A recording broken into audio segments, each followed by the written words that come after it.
Pagi Bu Rita, akhirnya kita ketemu ya. Apa kabar Mas Denis? Apa kabar Bu? Ya guys, jadi ini kita akhirnya ketemu Ibu Rita, seorang dokter nutrisionis ya Bu ya? Yes, nutrisionis, sehari-hari bekerja dan berpraktek di sini. Boleh kenalin diri dulu? Ya, oke baik. Perkenalkan, nama saya Dr. Rita Ramayulis, DCNMK, seorang nutrisionis. Sehari-hari sebagai konsultan gizi di Royal Sport Performance Center. Di sini pasiennya banyak sekali terkait dengan kebugaran, termasuk berat badan ideal. Pertama kali saya kesini nih Bu. Iya, ini tempatnya lumayan luas ya, karena kita penanganannya tim. Jadi tidak hanya satu bidang ilmu.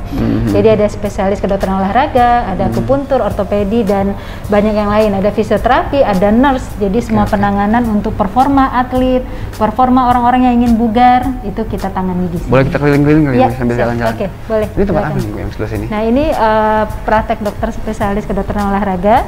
Oh, ini khusus olahraga? Iya, ini dokter akupuntur. Oke. Iya. Halo. Halo dok. Nah, ini ruang administrasi. Halo Mbak. Halo. Halo Bu Rita, nih dari ruangan Bu Rita ya? Ya, ini tempat konsultasi nih berarti? Betul. Nah, jadi kalau ruang konsultasi gizi, kita settingnya itu kayak ruang keluarga.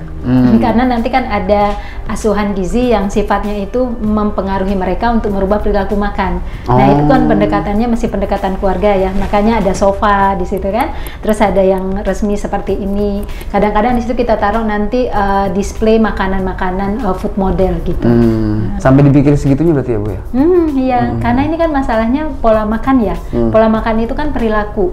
Nah, beda kalau misalnya penanganannya obat, kita mah kasih obat aja mati bakterinya, virusnya gitu kan. Tapi kalau soal makan perilaku, jadi nggak bisa dideketi hanya dengan memberitahu saja, tapi harus persuasif. Nah, persuasif itu membutuhkan ruangan yang khusus, ruangan yang seperti ruangan keluarga, ruangan yang bersahabat, dan ada langsung intervensi untuk prakteknya seperti apa. Jadi penasaran nih Bu, biasanya orang-orang kesini dulu nih, kalau kita anggap kan sekarang banyak yang home service ya. Iya, betul. Kalau dulu sebelum home service berarti kan datang semua ke sini. Satu hari Ibu bisa ngobrol sama berapa atlet? Gizi itu satu hari cuma bisa 7, karena satu pasien itu 1 jam lebih. Nah, jadi kita nggak bisa ambil banyak, karena satu orang itu akan dapat asuhan gizi lebih kurang 1 jam, baru kita hasilkan satu bentuk menu yang harus mereka jalankan di rumah. Kebetulan gizi pelayanannya 4 kali seminggu, 3 kali lagi itu psikologi. Karena di sini kan Royal Sport Performance, jadi emang tujuannya performa. Misalnya kayak atlet kepengen mendongkrak performanya, atau masyarakat umum yang kepengen performanya bagus. Nah, kalau performa bagus tuh indikatornya berat badan ideal, ya kan? Status kebugarannya bagus seperti denyut jantungnya, kekuatan ototnya. Nah, ada yang datang buat tes itu dulu. Nanti hasil tesnya tidak terlalu bagus, dirujuk tuh ke dokter spesialis olahraga kah, atau ke nutrisionis kah, atau ke fisioterapi kah, atau ke nurse kah. Nah, kita kan punya lagi namanya Royal Medicine Center. Royal Sport Medicine Center itu yang di Sunter, di Rumah Sakit Royal Progress. Nah, itu tim kita juga, tapi beda petugasnya. Boleh tahu nggak sih Bu, di sini biasa berarti kan tadi saya dengar atlet berarti ya? Iya. Apakah semuanya atlet? Saya sebutnya pasien atau atlet jadinya? Kita di sini nyebutnya pasien, kalau nggak klien. Kalau dia sakit, kita suka nyebutnya pasien gitu. Kadang-kadang atlet yang cedera kan butuh cepat terapi karena dia akan berlomba dan lain sebagainya. Nah, itu kita sebut pasien. Tapi ada orang sehat yang datang ke sini, banyak yang sehat datang tapi kepengen lebih langsing, kepengen lebih nafasnya lebih panjang gitu. Dulu kita pernah juga pegang program yang ingin masuk sekolah militer. Kalau misalkan berarti tadi kan dari tadi banyak yang bilang untuk performanya didongkrak gitu ya. Iya. Dari yang kurang fit jadi lebih fit atau lebih langsing gitu. Berapa banyak sih yang menurunkan berat badan gitu? Iya. Langsing itu berarti dari kurus, ada nggak dari kurus ke gede juga? Ada yang dari kurus ke gede, tapi fit gedenya gitu ya? itu otot. Ada. Jadi seperti atlet saya kemarin itu, dia akan masuk kelas yang kilogramnya lebih tinggi dari kilogram berat badan dia saat ini. Tapi apakah lebih banyak yang menurunkan berat badan? Yang Pasti lebih banyak. banyak menurunkan berat badan, kan kita tahu sendiri. Di Indonesia angka obesitas, overweight tinggi, dan selalu trennya naik kan. Sampai sekarang masih naik? Sampai sekarang trennya masih naik, belum teratasi ya. Karena semakin banyak fast food kali ya? Iya, karena itu kemajuan kuliner ya, makanan minuman kekinian, itu kan rata-rata tinggi gula, tinggi garam, tinggi lemak, tapi volumenya kecil. Jadi volume tidak mengenyangkan, tapi kandungannya tinggi gula, tinggi energinya dari gula, garam, lemak.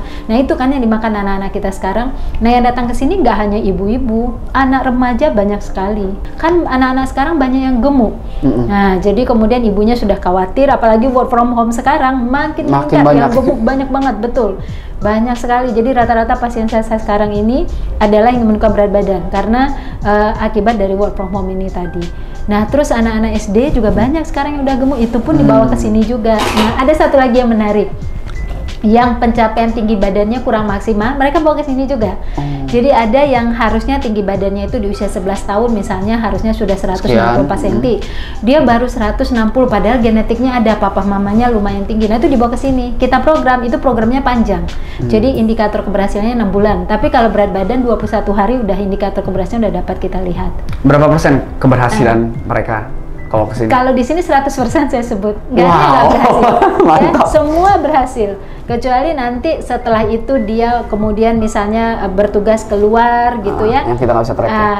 Itu di luar kontrol kita dan dia sudah berada pada negara yang berbeda polanya. Nah biasanya itu ada yang bisa bertahan, ada yang tidak. Kemarin pasien saya yang dari Jerman, dia kembali ke Jerman, lalu kemudian pola makannya nggak bisa disesuaikan di situ, ya dia naik, dia balik ke sini, dia kesini lagi gitu, program lagi gitu. Berarti kira-kira Bu, kalau misalnya saya nanya nih, selama Ibu Rita menjadi seorang dokter dan nutrisionis ya, kira-kira range berapa pasien yang orang menurunkan berat badan yang pernah Ibu Rita totalnya total kira-kira aja kira-kira? Banyak banget. Saya itu praktek kan mulai tahun 94. Wah, saya lahir. Iya, dari tahun 94 ya. Jadi 94 itu saya sudah buka praktek, tapi waktu itu saya sempat jadi aparatur sipil negara ASN ya, ditugaskan di Nanggro Aceh Darussalam pada waktu itu. Nah saya udah buka praktek di situ. Gizi, praktek gizi, karena saya memang basicnya adalah nutrisionis kan. Nah itu rata-rata dari dulu aja tahun 94 itu sudah berat badan yang dicari oleh orang-orang gitu kan. Nah sampai 2021 berarti sudah berapa puluh tahun saya praktek gitu kan. Banyak sekali, sebulan itu saya bisa nangani lebih dari 30 orang. Karena kan saya praktek tidak hanya di sini kan, saya juga praktek di Iradat Konsultan. Itu kita melayani lebih dari 100 perusahaan di Indonesia. Jadi seluruh karyawan mereka itu mendapatkan layanan EAP ke psikolognya Iradat dan ke nutrisionisnya Iradat. Nah, jadi sebulan itu bisa 30 lebih itu yang untuk penurunan berat badan. Dan sekarang udah berapa Jadi puluh coba tahun. aja dihitung saya aja kadang-kadang udah lupa, mereka masih ingat saya gitu saking banyaknya gitu ya. Dan mayoritas berhasil semua berarti ya? Ya, kalau yang sekarang ini rata-rata berhasil ya, mungkin karena mereka sudah sadar dengan gaya hidup sehat, jadi ada motivasi ke sana. Kalau yang dulu-dulu tingkat keberhasilannya bisa saya bilangin 30 enggak, 70% berhasil gitu. Kenapa demikian? Saya menilainya satu, motivasi mereka tidak sebaik hari ini. Yang kedua itu yang mendukung kita adalah produk-produk makanan. Jadi kalau tahun 94 itu saya bisa katakan saya agak kewalahan kadang-kadang mengutak-ngatik makanan alami untuk menjadi sesuai dengan standar diet yang kita berikan. Nah, sekarang teknologi canggih. Jadi produsen-produsen makanan itu mulai tuh menciptakan produk-produk yang bisa mendukung apa yang saya mau itu tadi, apa yang saya hitung-hitung tadi. Dengan kemajuan teknologi bisa. Jadi kita gampang. Kalau mereka pagi nggak bisa menyiapkan sarapan, siang nggak bisa nyiapin makan seperti yang saya katakan, mereka sudah punya tuh pengganti makan yang diolah oleh produsen-produsen makanan. Nah, itu salah satu faktor yang menunjang kenapa hari ini 100% itu berhasil penurunan berat badan. Jadi bisa dibilang Bu Rita ini sudah berpengalaman dengan berbagai masalah orang menurunkan berat badan. Udah bosen kali ya Bu ya? Iya, kadang-kadang semuanya mengalir saja karena sudah hari-harinya dari tahun 94 gitu, jadi nggak ada yang saya pikir-pikir lagi gitu ya. Bu, biasanya kalau misalnya orang yang menurunkan berat badan nih, rata-rata nih pasiennya sekarang ini kita nggak usah ngomongin tahun 94 ya, saya belum lahir. Nah sekarang nih 2020, 2021 deh ya. Kira-kira umur berapa sih? Kebanyakan?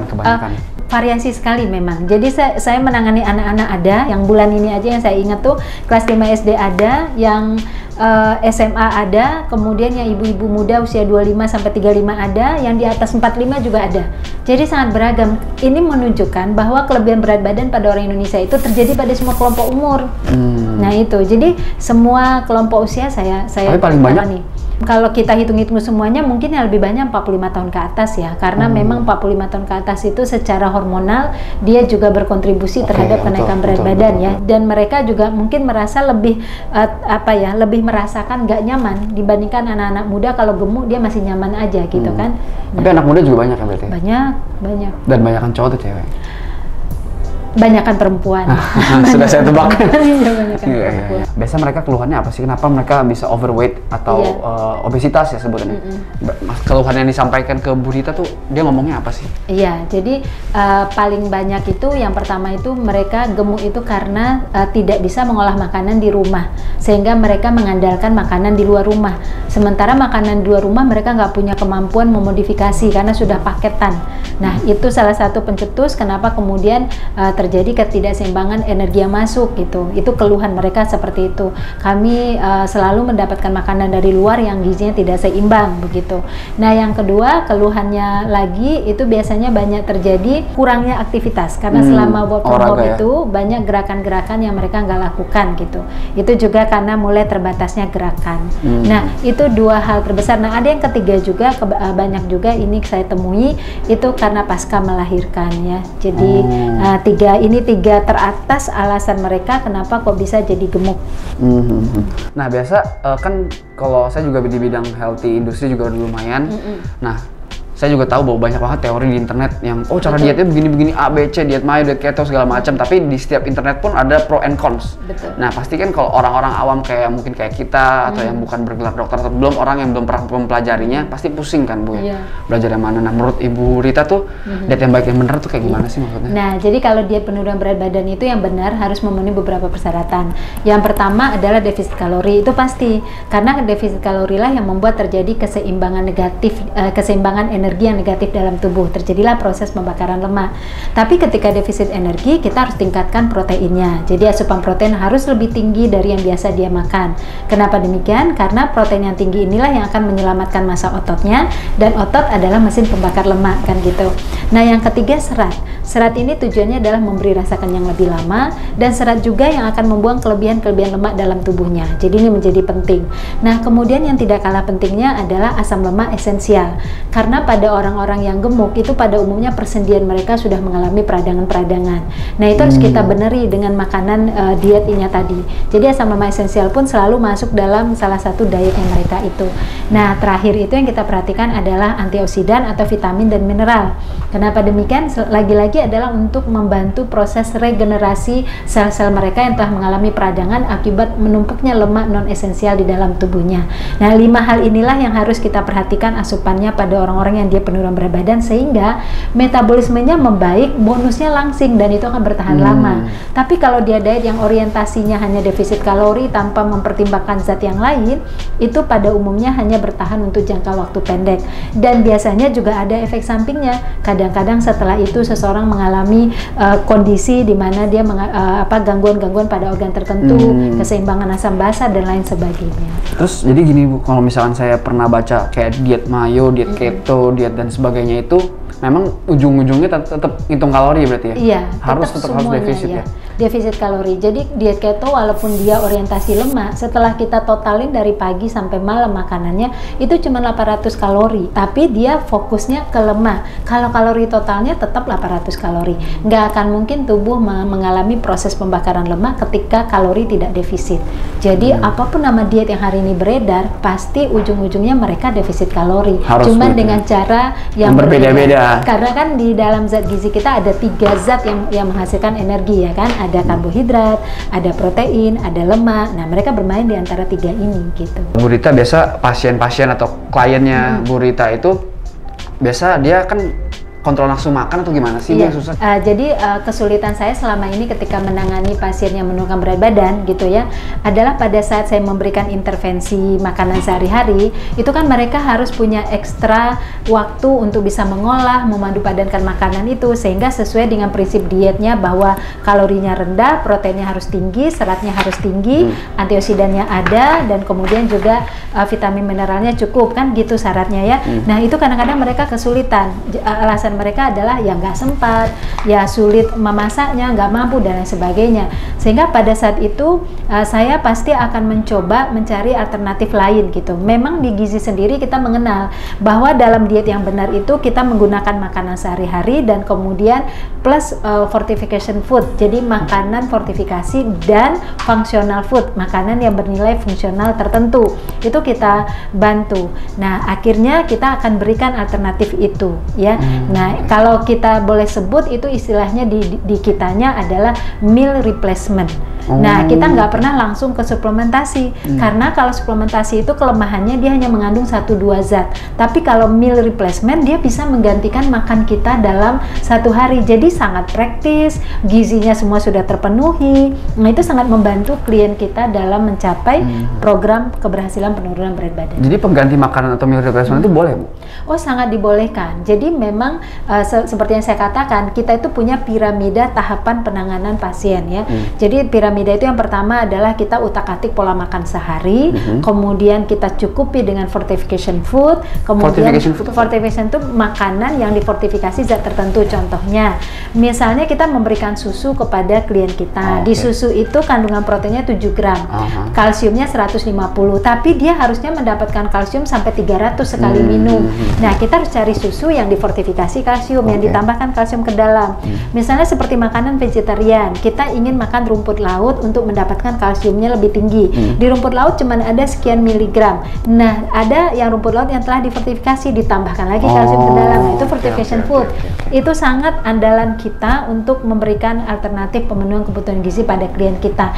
Nah, itu untuk penambahan gizinya. Namun, untuk pengganti makan mereka ketika mereka nggak sempat menyiapkan di pagi, siang, dan malam, kalau mereka beli nggak dapat sesuai dengan anjuran kita, itu kita menggunakan lagi yang disebut sebagai kelompok meal replacement. Jadi itu makanan, cuman produknya itu dibuat sedemikian rupa sehingga bisa mengganti 1 kali waktu makan seseorang dengan zat gizi yang sesuai untuk terapi penurunan berat badan. Oh, emang dipakai berarti ya sama kedokteran juga berarti dipakai ya? Dipakai di dunia kedokteran, kesehatan. Apalagi itu untuk orang yang menurunkan berat badan berarti ya? Ya, sangat diperlukan. Nah, sebenarnya meal replacement tidak hanya untuk berat badan, penurunan.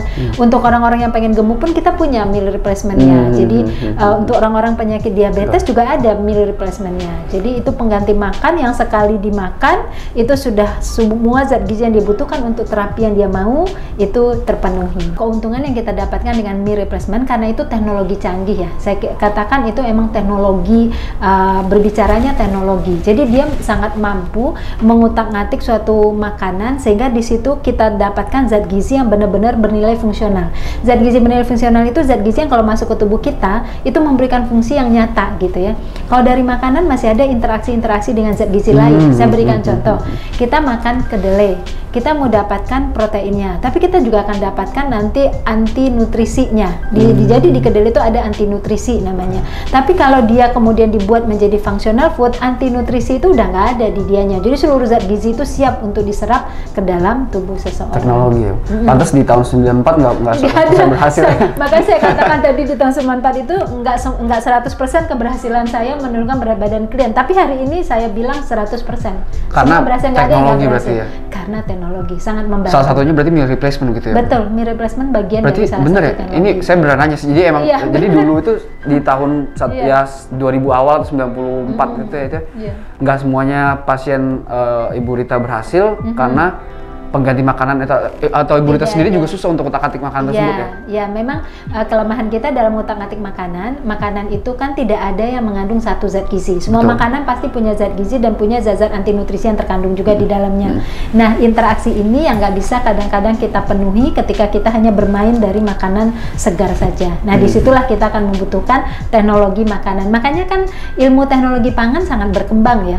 Industri makan sangat berkembang. Jadi teman-teman kita yang dari Tekpang itu peranannya besar sekali dalam menciptakan produk-produk yang kemudian membantu proses dalam mencapai kesehatan yang lebih baik gitu ya. Kayak contohnya gini ya Bu ya, kalau misalnya kita mau makan ayam deh untuk dapetin protein ya, ayam 100 gram sekitar 20-an protein, tapi kan lemaknya juga dapat gitu. Iya, lemaknya juga tinggi ya. Nah, terus kolesterolnya juga tinggi, iya kan? Sementara kolesterol untuk orang-orang yang menurunkan berat badan atau orang-orang yang mencapai kebugaran pada umumnya nggak boleh lebih 300 mg. Kalau satu porsi ayam di kita itu 35 gram, kecil ya. Itu proteinnya 7, itu kolesterolnya bisa 70 di situ. Kalau dia harus makan 50 gram protein, berarti kolesterolnya akan melebihi dari 300. Nah, jadi oke lah dia dapat protein tapi dia dapat kolesterol yang tinggi. Jadi ada risiko ya kan. Nah, hal-hal beginilah kemudian kita sangat berterima kasih ketika produk industri industri makanan giat membuat teknologi mereka menjadi menghasilkan makanan yang benar-benar kita tujuan kita tercapai untuk 1-2 zat gizi yang kita butuhkan tanpa harus interaksi dari zat gizi yang lain. Gitu.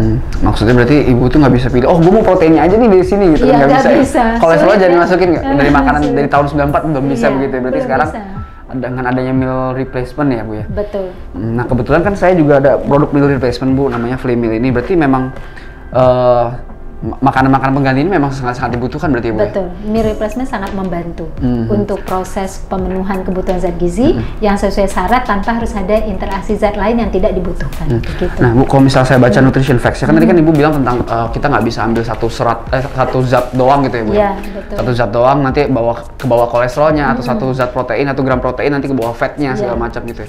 Nah kalau misalkan punya saya produk pengganti makanan saya ini kan lemaknya itu 1,5 gram, protein itu 18 gram, karbohidratnya 28 gram, seratnya itu 6 gram, gulanya 2 gram.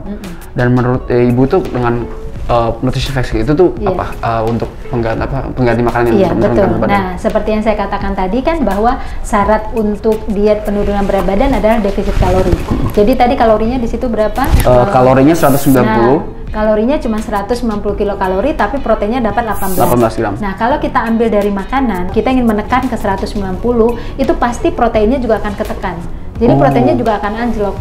Sulit kita membuat kalorinya rendah, tapi proteinnya tinggi. Ya, paling kita bermainnya di putih telur. Nah, putih telur kan memang kalorinya rendah sekali, proteinnya tinggi, tapi kan nggak semua orang bisa dengan putih telur gitu kan ya, karena dia makanan yang juga ada sifat alergennya dan juga harus diolah dulu. Nah, ini nih masalahnya, harus diolah dulu dan lain sebagainya gitu. Jadi komposisi yang tadi Mas Denis katakan itu emang komposisi yang baik untuk diet penurunan berat badan, di mana kalorinya rendah, tapi proteinnya tinggi, lemaknya juga rendah, seratnya tinggi, dan gulanya. Nah, di dalam defisit kalori itu pertama kali kalau kita katakan defisit kalori, kita akan bermain di mana dulu nih? Pertama, eliminasi semua gula. Jadi kalau masih ada gula dalam dalam yang kita asup itu memang bermasalah. Nah, mendefisitkan gula dari pola makan sehari sulit. Nah, kalau kita menggunakan meal replacement dapat hanya dengan gula 2 gram, tapi dia sudah bisa mendapatkan kalori 190, ya kan? Nah, protein juga sampai tinggi, seratnya juga dapat tinggi. Nah, itulah keuntungan yang memudahkan kita dalam penentuan menu untuk teman-teman kita yang ingin langsing, yang ingin menurunkan badannya. Berarti dari makanan biasa juga sangat sulit ya? Sangat sulit. Saya juga dulu pas lagi mau diet itu mau dapetin protein tinggi tapi lemak rendah itu juga susah. Iya, harus rebus banget itu. Dan hanya bahan tertentu kan? Iya, hanya bahan tertentu. Sapi pun nggak bisa. Sapi iya. fatnya sangat-sangat tinggi. Nah, susu sapi itu ada yang skim yang rendah lemak, tapi laktosnya kan belum dibuang. Ya kan? Kalaupun laktosnya mau dibuang, teknologi juga yang bicara. Gimana Bu? Saya penasaran berani kalau misalkan yang skim milk itu kan memang. Iya, kalau skim milk kan memang lemaknya udah rendah tuh, menguntungkan kan.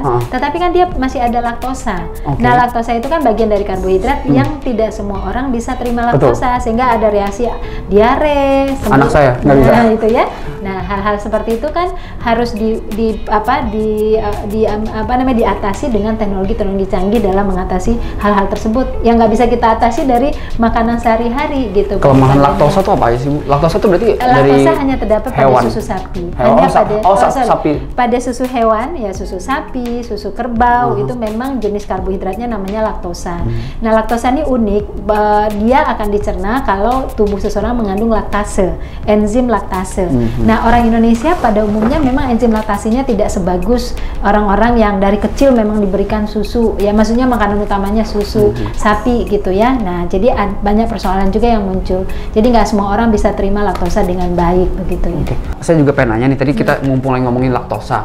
Nah, kan saya juga pengen konsul juga sih produk meal replacement saya ini kan isinya ada protein kacang-kacangan. 18 gram protein itu dari mana sih? Dari protein kacang-kacangan, dari protein kedelai isolat. Dari itu situ. sumber protein. Ya, jadi di sini memang isinya kan protein kacang-kacangan, isolat kedelai, bubuk labu, beras coklat, biji chia seed, kakao bubuk itu buat perasa pasti, krim nabati, fruktosa, ekstra malt, wijen hitam, ekstra apel, stevia, sama klorofil. Berarti kan itu bersifat nabati ya? Nabati semua itu. Nabati. Nabati semua. Bedanya antara protein yang kita dapatkan dari nabati atau vegan ya berarti ya, dibanding laktos protein. Bener nggak sih laktosa? Iya, enggak. Kalau laktosa kan karbohidrat. Iya. Kalau di susu itu proteinnya namanya protein kasein. Oke. Ada juga protein whey, tapi whey-nya sedikit, dia dominan kasein. Nah, kalau di protein kedelai itu dia dominannya BCAA. BCAA. Jadi BCAA itu kan isoleucin,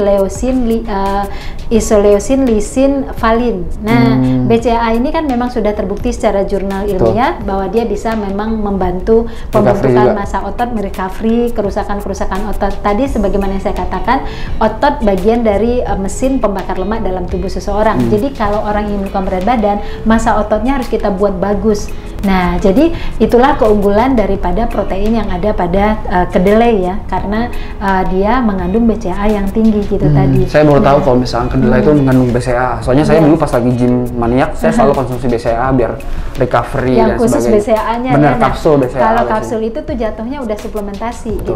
Jadi dia hanya memberikan satu zat, tidak sebagai pengganti makan, ya kan? Nah, suplementasi di kita itu pilihan terakhir setelah kita mengatasi dengan pola makan sehari, fortification food dan functional food atau meal replacement itu masuk dalam kategori functional food. Jadi makanan berfungsi lebih. Jadi mempunyai nilai lebih gitu ya. Nah, baru terakhir itu keputusan kita suplementasi gitu. Nah, jadi Bu, kan di sini kan di meal replacement saya kan protein nabati. Selain sama protein hewani tadi atau sapi gitu ya. Selain dari high BCAA, apa aja maksudnya perbedaannya? Iya. Kenapa orang pilih ini? Sebenarnya keunggulannya tuh di jenis proteinnya saja, tuh keunggulannya di jenis asam aminonya. Nah, kalau di protein hewani seperti misalnya di susu, itu dia jenisnya sebagian besar kasein. Nah, kalau kasein itu sulit diserap tubuh kita, jadi tidak mudah diserap. Sementara kalau BCAA mudah diserap tubuh kita dan punya fungsi recovery otot gitu kan, kalau kasein tidak. Maka di teknologi pun untuk susu sapi kan sudah mulai ada teknologi juga ya. Jadi dia hanya mengambil whey saja, tapi harganya jadi sangat mahal sekali. Karena susu itu kan sebagian besarnya adalah kasein gitu, whey-nya hanya sedikit. Nah, whey yang mudah diserap gitu. Ya. Nah, kalau jenis protein lain ya asam aminonya seperti misalnya kayak daging dan lain sebagainya, itu susunan BCAA-nya tidak sebaik yang ada pada si kedelai tadi. Tapi dia punya keunggulan lain ya yang bukan untuk pembentukan massa otot. Karena asam amino esensial itu ada sekitar 11. Nah, masing-masing punya keunggulan. Nah, untuk kedelai itulah keunggulannya. Oke. Nah, Bu, kalau misalkan saya pernah belajar sedikit bahwa kalau misalkan kita lewat makanan biasa, kita mau dapetin, kita harus dapat protein 30 misalkan atau 20 gram protein setiap kali makan. Kita kan konsumsi apa sih? Ayam, ikan. Apakah benar kebanyakan itu kolesterol? Oh iya, tentu. Jadi untuk daging-dagingan, apakah daging sapi, daging ayam, daging ikan, kemudian kuning telur, kemudian susu, itu ada kolesterolnya. Jadi seluruh protein yang berasal dari hewani itu mengandung kolesterol.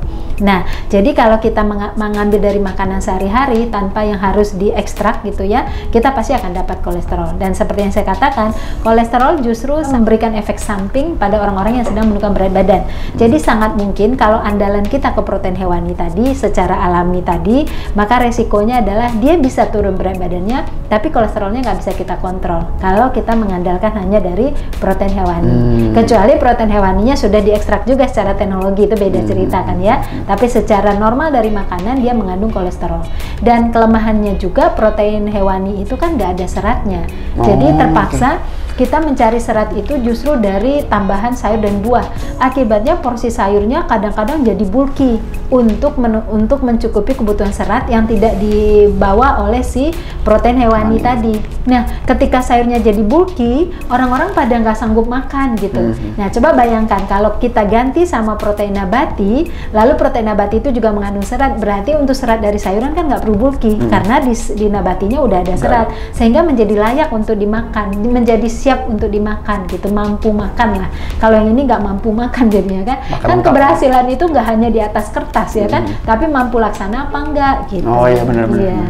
Berarti tadi kan protein itu dari kacang-kacangan, kedelai asolet. Saya beneran pengen nanya, isolate Iya. sama protein Iya. kedelai sama protein kedelai isolate. Ya, Bedanya apa? Yang di sini berbeda kan sekali. kedelai isolate. Oh, berbeda sekali. Berbeda. Jadi di produk saya ini kan protein kedelai isolate. Ya, jadi Nah, ada tulisan isolate. Iya. Itu aja udah keren banget tuh ya isolate. Keren. Keren ya. Bedanya Karena apa? canggih ya. Jadi protein isolate itu adalah protein yang diambil dari kedelai, tapi yang lain-lain nggak diambil gitu.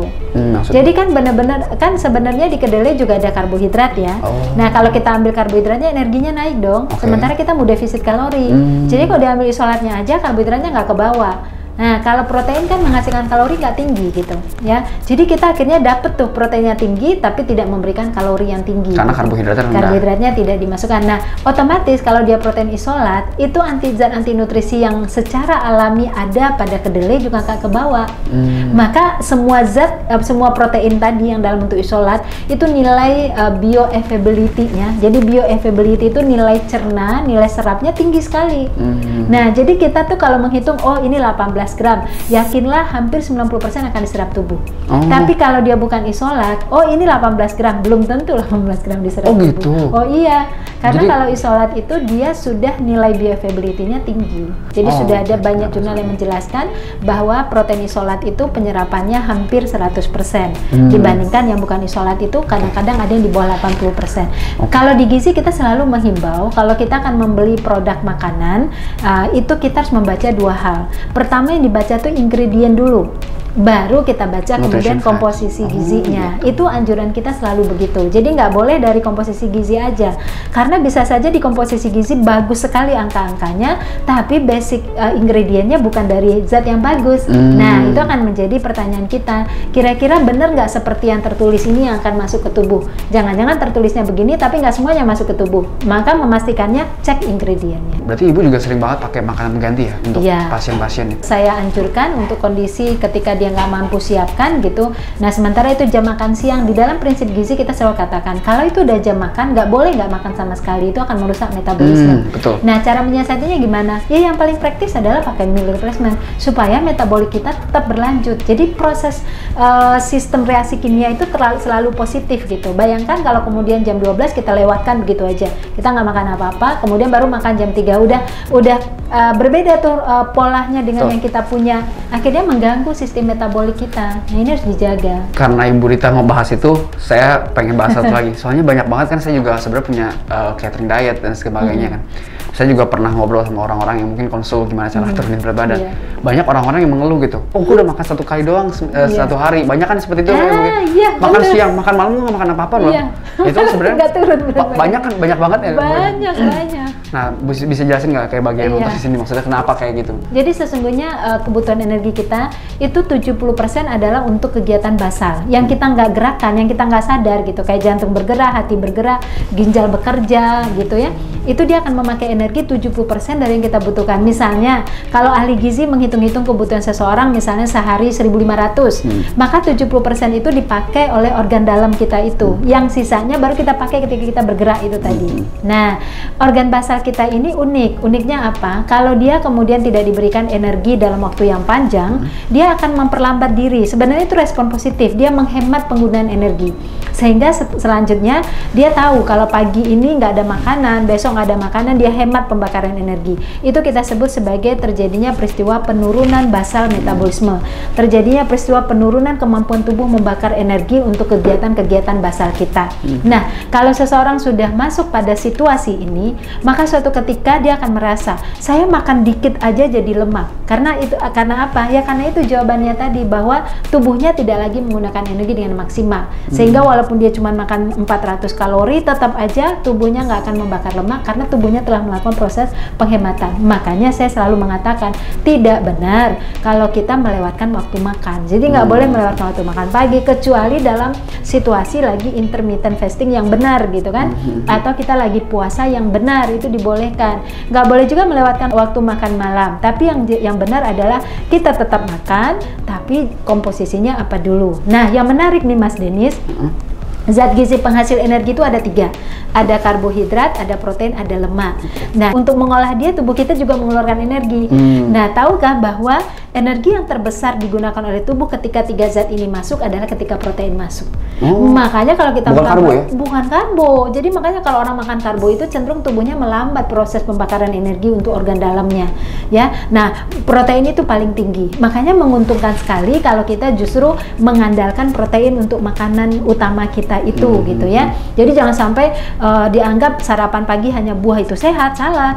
Makan malam hanya buah itu sehat, salah, gitu ya. Justru protein yang kita utamakan, kemudian buah tadi sebagai antioksidannya. Jadi tidak perlu dosisnya besar, supaya tubuh kita selalu punya kemampuan menggunakan energi.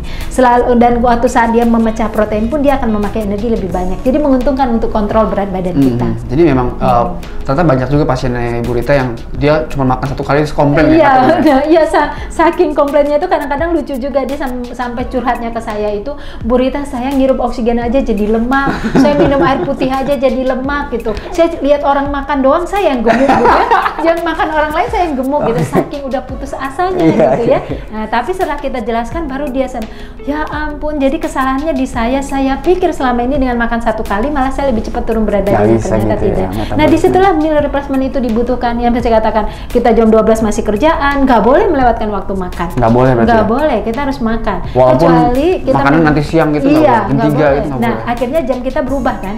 Kalau kita mundurkan 2 jam, berarti hari ini metabolisme kita di jam 3 kan bekerjanya. Semua aktivitas kita direkam oleh sel-sel kita. Sel-sel kita ini hidup kan, sel-sel hidup. Jadi dia tahu kapan akan diberikan makan, kapan tidak, enzimnya sudah siap atau tidak siap gitu kan. Nah, kalau kita mempunyai pola makan yang sekehendak kita gitu ya, jam 12 lagi nggak bisa, kita makan jam 3. Besoknya jam 12 bisa, kita makan jam 12. Itu sangat tidak baik untuk reaksi kimia tubuh kita. Itu bisa mempengaruhi diet juga? Mempengaruhi proses pembakaran lemak. Gitu. Iya, betul.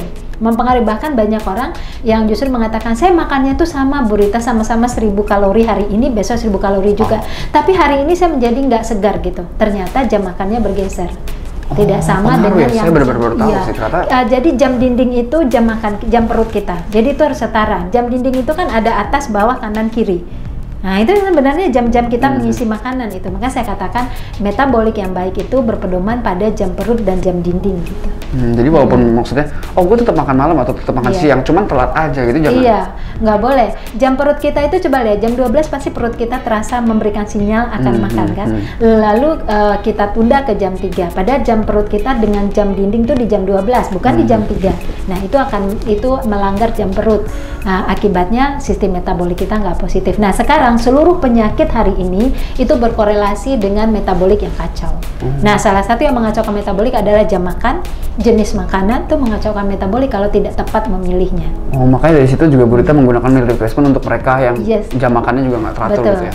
Jadi memang meal replacement tertentu itu sangat membantu untuk berat badan, tapi tidak menutup kemungkinan untuk orang-orang dalam kondisi hanya memelihara berat badan. Jadi nggak semata-mata untuk orang yang ingin langsing juga, karena itu membantu buat metaboliknya selalu bekerja positif gitu ya. Kayak tadi Bu Rita bilang jam makan segala macam. Iya. Nah, tadi kita ngomong meal replacement terus Bu. Kira-kira tadi kan saya juga udah sebutin di tempat saya, di punya saya tuh kayak gimana. Yang bagus tuh apa aja sih Bu yang harus ada di meal replacement? Iya. Nah, untuk menilai meal replacement yang baik untuk diet penurunan berat badan, yang pertama kali dicek adalah jumlah kalori. Kalorinya harus rendah, tidak boleh lebih dari 200 kilokalori. Ya, karena kalorinya kalau lebih dari 200, tubuh kita nggak punya kesempatan untuk membakar lemak. Ya, jadi harus di bawah 200. Yang kedua dicek adalah proteinnya.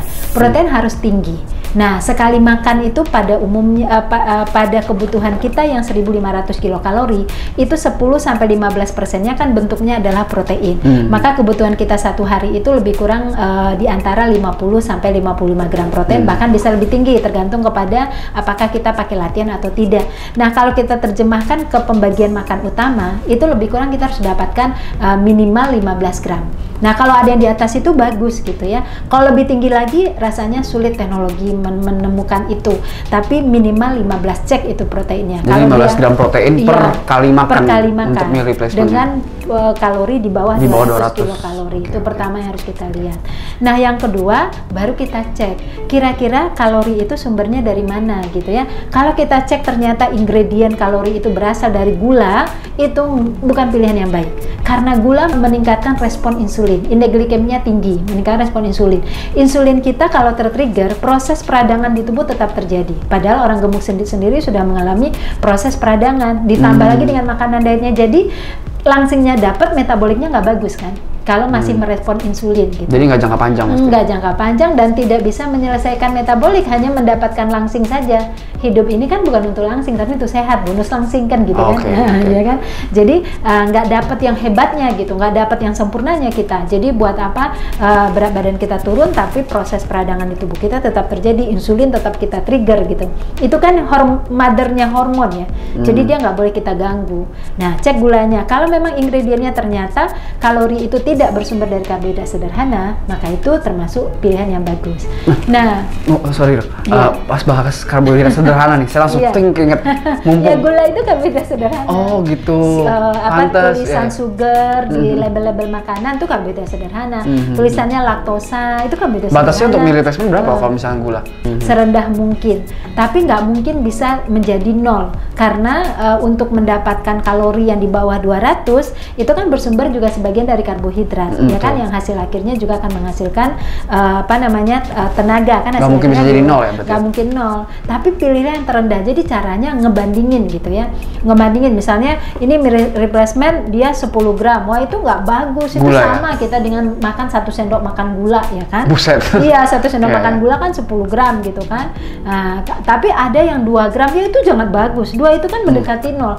Jadi ini sangat 2 gram. apa ya, sangat tidak, kalau 2 itu sangat bisa diabaikan lah. Jadi kita nggak anggap itu sebagai gula gitu, karena cuma 2 gram, jadi nggak mempengaruhi memberikan efek apapun gitu. Yang pertama berarti kan total kalorinya harus di bawah 200. Proteinnya minimal 15 gram.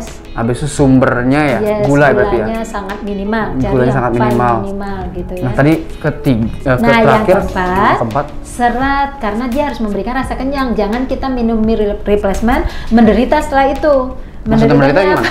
Jadi kita kan mau mengganti makan utama kita dengan meal replacement. Habis makan kita masih melayang-layang karena perutnya kosong gitu kan. Oh, masih lapar, masih lapar. Karena yang memberi perut itu kenyang, satu protein. Protein itu memberi rasa kenyang. Makanya proteinnya harus di atas 15 gram. Nah, ditambah lagi yang memberikan rasa kenyang itu yang membuat volume itu ada, dan di mulut pun ada rasa seratnya gitu ya. Itu kan walaupun kita minum tapi kita ngerasa kayak makan karena ada tekstur seratnya kita sedikit rasakan. Kental ya? Iya, kental harus. Nah, itu wajib. Nah, ketika masuk ke tubuh kita lalu seratnya ada dan kemudian terasa kita seperti makan, itu menimbulkan kepuasan secara emosional makan kita, emotional eating kita, sehingga tidak rendah kemungkinan kita akan mencari-cari makanan lain. Banyak orang udah pakai makan meal replacement menderita, jam 9 aja udah ngelayang-layang, bayangannya ini itu. Tetap makan akhirnya. Iya, akhirnya makan juga. Double makan berarti. Jadinya nggak tercapai kan sasarannya itu tadi. Nah, makanya serat menjadi penting, cek serat. Ya, sebenarnya serat itu berapa yang harus kita butuhkan sekali makan. Ya kalau dari meal replacement itu minimal di atas 5 ya. Jadi 5 itu paling rendah lah. Harusnya di atas itu bisa memberikan rasa serat di mulut, bisa menambah volume. Nah, kita juga ngajarin tuh mindful eating ya. Mindful eating itu meal replacement kan seperti minuman ya. Nah, ketika minum itu diteguknya pelan-pelan, diteguk satu, dirasakan dia jalan masuk ke lambung kita, terasa dia mengisi lambung itu.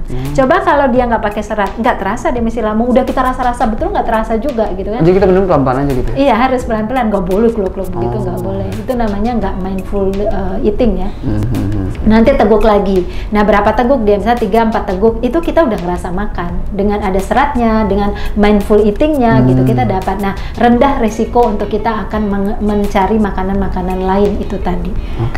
Itu. Nah, kemudian baru nanti nilai-nilai lain. Misalnya di sana ada antioksidan nggak? Antioksidan itu kan banyak. Ada isoflavon, ada klorofil, ada macam-macam fitokimia, itu kan antioksidan. Tapi kalau antioksidan itu tidak tertulis di informasi gizi, tapi di komposisi ya? Di komposisi ada. Biasanya kalau di ingredient itu kan bahan yang digunakan. Misalnya suatu produk itu dia menggunakan di labelnya kita baca klorofil, berarti itu kan antioksidan ya. Nah, di ingredient mestinya keluar dia ada bahan yang mengandung klorofil, mungkin dimasukkan ekstrak mana, mungkin dari ekstrak kan kalau klorofil itu zat tanaman ya, zat hijau tanaman. Nah, berarti mungkin di ingredientnya akan ada ekstrak dari tanaman gitu. Kalau ekstrak malt itu apa ya, Bu? Kalau malt itu karbohidrat, tapi sifatnya karbohidrat yang tidak sederhana. Jadi malt itu lebih komplit dan memberikan rasa enak. Malt itu karbohidrat yang bisa memberikan rasa enak. Jadi diet itu nggak semata-mata kita defisit kalori, cita rasa tetap menjadi pertimbangan karena itu memberikan nilai kepuasan. Jadi kalau ada produk meal replacement menggunakan malt itu udah punya nilai plus di cita rasa ya, karena seluruh karbohidrat yang paling tinggi cita rasanya adalah malt itu tadi. Malt itu sensasinya beda. Malt itu memberikan rasa penuh, rasa enaknya tuh padat gitu kalau malt. Saya baca di sini ada di produk saya ini ada bubuk ekstrak malt. Ternyata fungsinya seperti itu. Sama ini bubuk flaxseed oil sama klorofil. Berarti itu. Nah, kalau klorofil itu antioksidan gitu kan. Kalau flaxseed oil itu adalah kandungan utamanya itu asam lemak tidak jenuh. Nah, seperti yang saya jelaskan pertama tadi, bahwa orang gemuk pasti sudah mengalami permasalahan di persendiannya, kemudian peradangan juga. Nah, asam lemak esensial, flaxseed oil itu dia mengandung asam lemak esensial. Itu dia bisa memperbaiki masalah di persendian kita ya. Kalau klorofil berarti tadi seperti Bu Dita bilang bahwa itu antioksidan itu. Antioksidan. Tadi kita sempat bahas di edukasi awalnya bahwa kita untuk diet itu butuh high protein, defisit kalori, serat sama antioksidan. Betul. Boleh jelasin sekali lagi nggak Bu? Antioksidan tadi butuh apa sih? Saya lupa sampai. Ya, buat apa sih gunanya antioksidan untuk diet gitu? Karena di sini ada klorofil, jadi saya pengen tahu gitu. Jadi antioksidan itu tujuannya adalah mencegah sel-sel kita diserang oleh radikal bebas atau memperbaiki sel-sel yang telah terkena radikal bebas. Nah, pada orang-orang yang mengalami kelebihan lemak non esensial, pasti tubuhnya telah banyak radikal bebas. Radikal bebas ini kalau nggak kita selesaikan, nggak dibuang, maka sel-selnya itu akan rusak. Nah, kalau sel-sel yang rusak itu berpengaruh pada proses penurunan berat badan, kesulitan membakar lemak gitu ya, dan kemudian kesehatan metaboliknya juga tidak baik gitu kalau sel-selnya masih rusak. Nah, kenapa antioksidan kita hadirkan pada diri penurunan berat badan? Untuk memperbaiki sel-sel yang telah mengalami serangan radikal bebas ketika dia gemuk tadi dan mencegah radikal bebas barunya. Jadi selnya meremaja. Jadi maksud saya langsing tidak sekedar langsing, tapi umur sel kita pun jadi lebih muda. Kita tuh kan punya 2 umur Mas Denis, kan ada umur kronologis sesuai tahun lahir. Kayak saya sesuai tahun lahir 50 tahun. Tapi kalau umur sel saya kayak Mas Denis, umur selnya kayak mamahnya belum tentu sesuai umur 54 tahun. Coba cek, jangan-jangan 35 tahun umur selnya ya kan. Nah, itu kebalik ya, 53, 54. Nah, bisa jadi loh. Itu kalau kelihatan seperti itu kayaknya biasanya awet-awet muda gitu ya. Iya. Nah, dan jadi artinya kalau ke klinik saya itu kita mempertimbangkan sampai hal segitu gitu. Jadi nggak semata-mata langsing, tapi bagaimana selnya meremaja gitu ya. Bagaimana umur selnya jadi muda. Karena kan kita inginnya dengan metabolik yang baik itu hidupnya lebih berkualitas. Tapi kita memiliki tubuh yang ideal gitu. Nah, kebanyakan orang kan diet yang beredar itu hanya fokus pada berat badan ideal, tapi lupa dengan metabolik ini. Jadi itu kegunaan antioksidan pada meal replacement atau pada makanan kita gitu ya? Iya, nah itu harus ada ya. Karena kita kan kalau meal replacement nggak ambil makanan lain. Jadi mestinya antioksidannya udah tergabung di dalam meal replacement. Nah, sama satu lagi nih, saya baca juga di sini ada menarik sih, sodium. Makanan-makanan yang dikemas yang kita sering beli di supermarket itu kan sodiumnya sebanyak yang tinggi sekali. Nah, di sini saya lihat di sini 50 mg. Iya, betul. Itu efek sodium itu 50 mg kan sangat-sangat rendah. Iya, sangat rendah itu. Nah, ini menarik memang karena memang sodium itu kan nama lainnya natrium itu Mas Denis. Kalau masyarakat kita kenalnya natrium. Natrium ini adalah merupakan mineral yang punya peran dalam tubuh kita untuk keseimbangan asam basa, untuk keseimbangan cairan. Jadi punya peran positif karena dia kan adalah zat gizi. Tetapi dia ternyata punya batasan masuk ke tubuh kita. Kalau himbauan untuk tercegah dari penyakit tidak menular seperti hipertensi dan lain-lain itu harusnya di bawah 2000 mg natrium. Tapi kebanyakan ketika itu diolah makanan itu menjadi produk olahan pada kesulitan untuk menurunkan natrium itu. Sehingga sering kita dengar informasi bahwa ketika orang-orang memutuskan mengkonsumsi produk olahan gitu ya, itu dia akan mendapatkan natrium berlebih. Makanya saya selalu mengatakan kalau memilih meal replacement itu salah satu yang diperhatikan. Jangan sampai kebablasan dapatnya justru yang natriumnya tinggi. Karena kalau pada orang penurunan berat badan natriumnya tinggi, maka sangat mungkin airnya masih tertahan dalam tubuhnya. Nanti kalau airnya tertahan dalam tubuhnya, proses penurunan berat badannya nggak maksimal gitu. Karena harusnya ketika kita membakar lemak, air yang terikat di dalam lemak kita, glikogen kita itu juga harusnya dibuang. Nah, jadi sempurna. Kalau masih tinggi natriumnya, tertahan dia di dalam tubuh kita. Nah, seperti contoh kalau misalnya kita sering makan mie instan atau makan mie ayam deh yang micin yang biasa tinggi, kan kita sempat haus tuh. Iya benar. Itu berpengaruh kan, artinya kita sodium tinggi itu. Iya benar, karena air kita tertahan kan, jadi tidak bisa merehidrasi tubuh, ya kan? Jadi kalau natrium itu tinggi, air kita tertahan di dalam dan dia tidak merehidrasi tubuh. Nah, orang-orang yang kekurangan cairan di dalam sel-selnya, ekstraseluler, intraseluler, itu juga pembakaran lemak menjadi terhambat. Bener nggak sih Bu sama ini sih? Saya sering dengar juga bahwa kalau misalnya kita lagi jalan-jalan, biasa kita makan yang nggak jelas tuh sodium pokoknya tinggi banget, lebih cepat bloated. Oh iya betul. Bener ya, betul. muka bloated kayak botol kayak kembung atau bengkak-bengkak gitu, itu benar. Iya, karena kan air tertahan di dalam ya kalau dosisnya tinggi gitu. Tapi pada banyak orang sinyal itu kadang-kadang nggak dikenali karena sudah saking biasanya konsumsi natrium berlebih. Nanti dia akan tahu manifestasi klinisnya ketika tiba-tiba dia tekanan darah sudah nggak terkendali gitu ya. Kemudian sudah mulai edema di mana-mana. Edema itu pembekakan cairan di wajah, di kaki, itu namanya edema. Oke, paling terakhir untuk merangkum semua nih Bu, kita udah ngomong panjang lebar, udah belajar banyak banget sama Bu Rita. Boleh dirangkum sedikit tentang pasien Ibu kan tentang orang yang paling banyak menurunkan berat badan atau diet ya Bu ya. Biasa masalah mereka tuh apa aja dan yang paling penting untuk yang perlu diperhatikan untuk orang yang menurunkan berat badan itu apa aja? Iya, baik. Nah, untuk teman-teman yang sedang menurunkan berat badan, untuk pasien saya, untuk klien saya, untuk sahabat saya gitu, saya selalu mengatakan bahwa syarat makanan yang harus dimakan sehari-hari untuk bisa mendapatkan berat badan turun tapi metabolisme tetap baik itu adalah defisit kalori, kemudian protein lebih tinggi, kemudian seratnya juga tinggi, kemudian lemak totalnya rendah, tapi kemudian mengandung lemak tidak jenuh, kemudian mengandung antioksidan dan mengandung serat. Itu menjadi penting di dalam makanan sehari-hari. Ketika tidak mampu menyiapkan makanan sehari-hari dengan syarat itu tadi, maka carilah meal replacement. Itu suatu cara yang paling simple yang kita lakukan tapi memperoleh banyak keuntungan. Karena meal replacement itu banyak yang tersedia yang sudah mempertimbangkan nilai bioavailability, penyerapan zat gizi dan sebagainya. Tapi untuk menjadi konsumen yang cerdas, kita harus pelajari pertama adalah ingredientnya dan komposisinya. Ini harus barengan kita pelajari. Apa yang akan kita cek pada komposisinya? Pertama, ceklah total kalorinya. Tidak boleh berada di atas 200 kilokalori. Kalau di atas itu berarti kita nggak defisit kalori dong.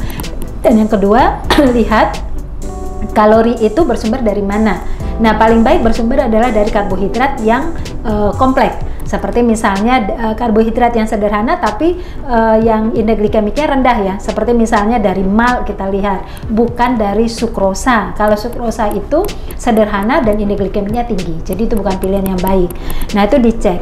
Nah, kalau ternyata berasal dari sumber karbohidrat seperti itu, berarti energi yang di bawah 200 itu adalah energi yang baik kan gitu.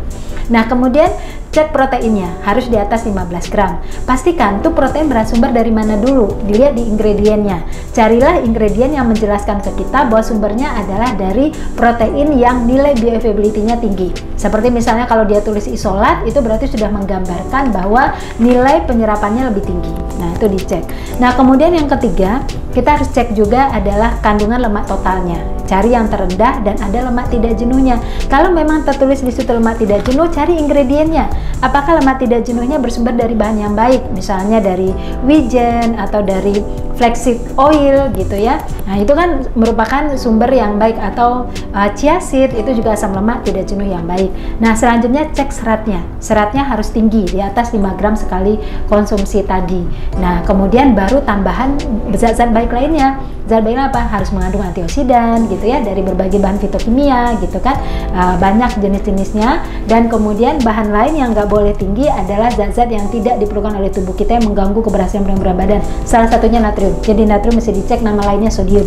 Itu harus rendah dalam satu produk penurunan berat badan. Sama gula ya Bu? Ya, dan satu lagi adalah gula.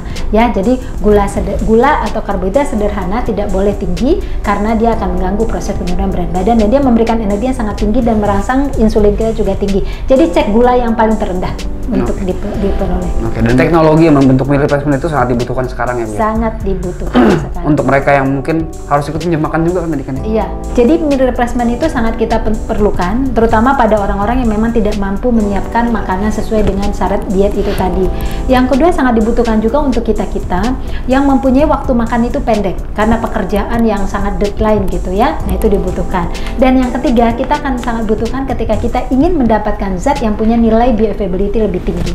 Nah, gitu. Selain meal replacement itu dibutuhkan, kita juga butuh selain berhasil di atas kertas, kita juga butuh actionnya. Apa sih tadi katakan keren, gue nggak usah ulang. Ya, mampu laksana. Oh ya, mampu laksana. Jadi selain Nah, salah satu keberhasilan juga seorang klien datang ke nutrisionis adalah, atau ke ahli gizi, itu adalah ketika ahli gizi atau nutrisionis itu bisa memberikan panduan yang siap laksana. Bukan hanya cantik di hitungan kertas, tetapi tidak bisa dilaksanakan, tidak akan memberikan hasil apa-apa.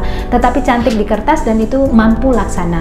Nah, itulah diet yang baik yang akan bisa memberikan hasil yang ingin dicapai. Dan tips lainnya untuk berhasil menjalankan diet jangka panjang itu juga dengan mempertimbangkan cita rasa. Jadi kalaupun kita memilih meal replacement ataupun mengutak-atik makanan sehari-hari, cita rasa menjadi penting. Ketika kemudian seluruh makanan harian kita rebus, kita kukus dan tidak memberikan cita rasa yang baik, maka itu juga akan menghambat proses diet jangka panjang. Itu hanya berlangsung sebentar. Begitu juga untuk produk meal replacement. Kalau kita mengkonsumsinya lalu tidak merasakan cita rasa sama sekali, pasti kita akan merasa tidak ingin untuk mengkonsumsinya keesokan hari lagi, atau menjadi beban bagi kita. Jadi kita sudah diwajibkan mengkonsumsi meal replacement, tapi rasanya tidak bisa kita terima, maka ketika kita akan konsumsi menjadi beban. Jadi ada stres tersendiri di situ, dan itu pasti mengganggu metabolik juga. Maka carilah yang memang kaya rasa. Kaya rasa itu apa? Yang tesnya itu di mulut kita itu sudah terasa nyaman, ada teksturnya, ada terasa seratnya, ada maltnya. Mal itu tuh nilai karbo yang paling baik sebenarnya untuk cita rasa ya. Dan kemudian terasa di tenggorokan, terasa ada volume di lambung. Nah itu boleh. Jadi ketika kita menentukan pilihan, nggak ada salahnya juga untuk mencicipi terlebih dahulu sebelum kita memutuskan. Gitu. Sama intinya yang seratnya tinggi juga biar dia nggak cepet habis meal replacement makan lagi kan, biar nggak double gitu, jangan sengsara gitu ya. Ya, dan selanjutnya serat tinggi menjadi hal penting karena serat tinggilah yang membuat seseorang itu bisa rasa kenyang. Jadi yang memberikan rasa kenyang itu protein dan serat. Maka itu dicek untuk bisa memastikan dia bisa memberikan rasa kenyang. Karena kalau kita tidak kenyang dengan meal replacement, maka kita akan mempunyai keinginan makan yang tidak baik setelahnya. Sama aja bohong jadinya. Iya.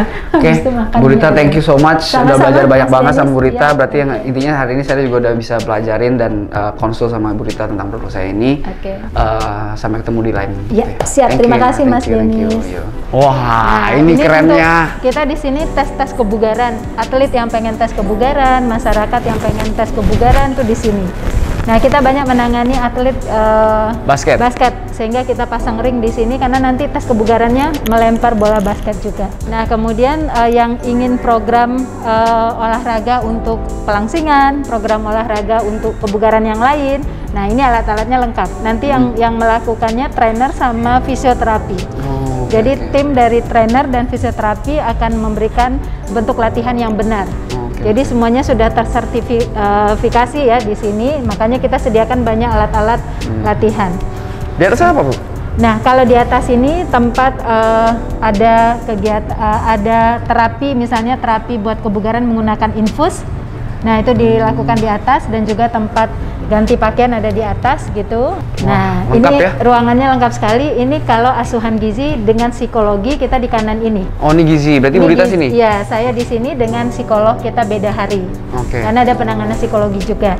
Nah, ini penanganan untuk fisioterapi yang cedera-cedera di sana ditangani. Ini ruang fisioterapi juga. Berarti banyak banget atlet ya Bu ya datang sini? Banyak sekali. Ini ruangan fisioterapi juga, ini fisioterapi juga.